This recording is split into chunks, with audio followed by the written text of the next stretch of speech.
வணக்கம்.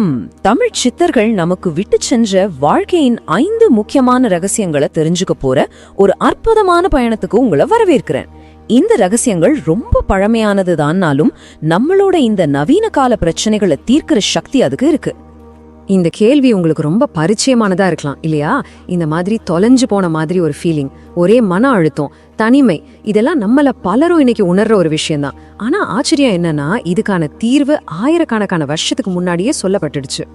நாம தேடிட்டு இருக்கிற பதில்கள் எல்லாம் காலத்தால கொஞ்சம் மறைஞ்சு போயிருக்கலாமே தவிர அதோட சக்தி இன்னைக்கும் அப்படியே தான் இருக்கு.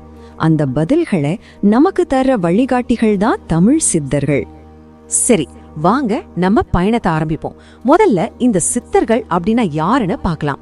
அதுக்கப்புறம் ஒண்ணுனா அவங்க சொன்ன ரகசியங்களை துறக்கலாம். அதாவது உடல், சுவாசம், மனம், அப்புறம் கடைசியா வாழ்க்கையோட இறுதி ரகசியங்கள் என்னென்னு தெரிஞ்சுக்கலாம். இப்போ நம்ம பயணத்தோட முதல் பகுதிக்குள்ள வந்திருக்கோம். இந்த சித்தர்கள்னா யாரு, அவங்க கிட்ட அப்படி என்ன ஒரு அபாரமான அறிவு இருந்துச்சு? வாங்க அந்த மர்மத்தை கொஞ்சம் விளக்கி அவங்கள பத்தி புரிஞ்சுக்க முயற்சி பண்ணலாம். பாருங்க, சித்தர்கள்னா வெறும் ஆன்மீகவாதிகள் மட்டும் கிடையாது.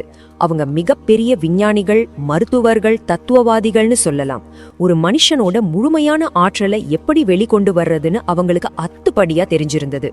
இந்த ஒரே ஒரு வரி சித்தர்களோட மொத்த தத்துவத்தையும் எவ்வளவு அழகா சொல்லுது பாருங்க. கடவுளையோ இல்ல இந்த பிரபஞ்சத்தையோ தெரிஞ்சுக்கணுமா, அதுக்கு ஒரே வழி முதல்ல உங்களை நீங்க முழுசா தெரிஞ்சுக்கிறது தான். இப்போ வாங்க முதல் ரகசியத்துக்குள்ள போலாம். நம்ம உடல். சித்தர்களை பொறுத்த வரைக்கும் எல்லாமே நம்ம உடம்புல இருந்து தான் தொடங்குது. இதுதான் எல்லாத்துக்கும் அஸ்திவாரம். இது சும்மா ஒரு சுற்றொடர் இல்ல, இதுக்குள்ள ஒரு பெரிய தத்துவமே இருக்கு. சித்தர்களோட பார்வையில உங்க உடம்பு வெறும் ஒரு வாகனம் கிடையாது, அது ஒரு புனிதமான கோயில். அந்த கோயிலை நாம எப்படி பாத்துக்கிறோங்கிறது தான் முதல் படி. இந்த 3 படிகளும் உங்க கோயிலை மதிக்கவும் நல்லா பராமரிக்கவும் ரொம்ப உதவும். யோசிச்சு பாருங்க, நாம என்ன சாப்பிடுறோம், எப்படி நம்ம உடம்பை இயக்குறோம், எப்படி ஓய்வு எடுக்கிறோம், இதை எல்லாமே நம்மளோட எனர்ஜி லெவலை நேரடியா பாதிக்குது. இப்ப நாம 2வது ரகசியத்துக்கு வர்றோம். இது ரொம்ப முக்கியமான ஒண்ணு, ஆனா நாம அடிக்கடி கவனிக்க தவறிடுவோம். அது என்னன்னா நம்மளோட சுவாசம். சித்தர்கள் சுவாசத்தை வெறும் காத்து உள்ள போயிட்டு வெளியே வர்றதா பார்க்கல. அது நம்ம உயிர் ஆற்றலை, அதாவது பிராணனை கட்டுப்படுத்துற ஒரு கருவி. உங்களால உங்க சுவாசத்தை கட்டுப்படுத்த முடிஞ்சா உங்க வாழ்க்கையோட ஆற்றலையே கட்டுப்படுத்த முடியும். சுவாசத்தோட சக்தி உண்மையிலே ரொம்ப ஆழமானது. நீங்களே பாருங்க, அது நம்ம எனர்ஜியை ஒழுங்குபடுத்துது, மனசை அமைதிப்படுத்துது, பயத்தையும் டென்ஷனையும் கரைக்குது, கடைசியா நம்மள இந்த நிமிஷத்துல நிலைநிறுத்துது. இது எல்லாமே ஒரு சாதாரண மூச்சுக்குள்ள இருக்கு. 3வது ரகசியம், இதுதான் பெரும்பாலும் ரொம்ப சவாலானதா இருக்கும். நம்ம மனசை கட்டுப்படுத்துறது. சித்தர்கள் இத அமைதி இல்லாத குரங்குன்னு சொல்லுவாங்க. அது எப்படி கட்டுப்படுத்துறதுன்னு பார்க்கலாம் வாங்க. இது சித்தர்களோட பார்வையில ஒரு சக்தி வாய்ந்த உண்மை. அதாவது நமக்கு வெளியே என்ன நடக்குதுன்றது நம்ம யதார்த்தம் கிடையாது. நடந்த விஷயத்த நம்ம மனசு எப்படி பாக்குது, அதுக்கு என்ன அர்த்தம் கொடுக்குதுன்றதுதான் நம்ம யதார்த்தம். நம்ம பார்வை மாறினா நம்ம உலகமே மாறிடும். இந்த டெக்னிக்ஸ் எல்லாமே உங்க மனசை ஒரு குழப்பத்தோட மூலமா பார்க்காம ஒரு தெளிவான கருவியா மாத்த உதவும்.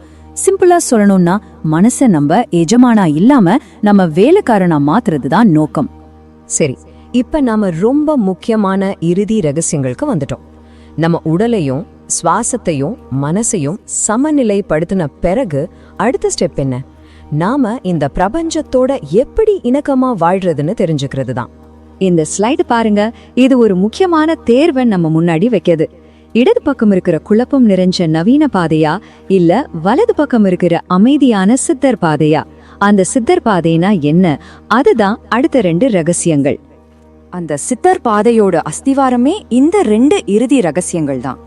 4வது ரகசியம், இயற்கையோட ஒன்றி வாழுங்க. சித்தர்கள் நம்மள இயற்கையோட ஒரு பகுதியா தான் பார்த்தாங்க, தனியா பார்க்கல. நம்ம உடம்பு இந்த பிரபஞ்சத்தோட ஒரு சின்ன மாதிரி.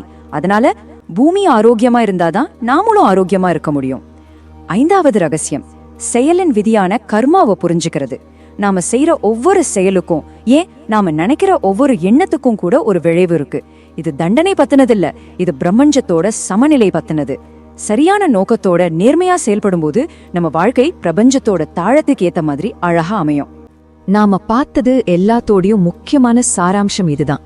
உடல், சுவாசம், மனம்னு ஆரம்பிச்சு பிரபஞ்சத்தோட இணக்கமா வாழ்ற வரைக்கும் இந்த மொத்த பயணமும் நமக்குள்ளே இருந்து தான் தொடங்குது. சுய கட்டுப்பாடும் சுய தேர்ச்சியும் தான் வாழ்க்கையில தேர்ச்சி அடைய ஒரே வழி. இந்த ஒரு கேள்வியோட உங்களை சிந்திக்க வைக்கிறேன். இந்த பழங்கால ரகசியங்கள்ல எதை இன்னையிலிருந்து உங்க வாழ்க்கையில கொண்டு வர போறீங்க? அறிவை பெறுறது முதல் படிதான், ஆனா அதை வாழ்க்கையில செயல்படுத்துறது தான் உண்மையான மாற்றம். உங்க பயணத்தை தொடங்க இன்னைக்கே ஒரு ரகசியத்தை தேர்ந்தெடுங்க.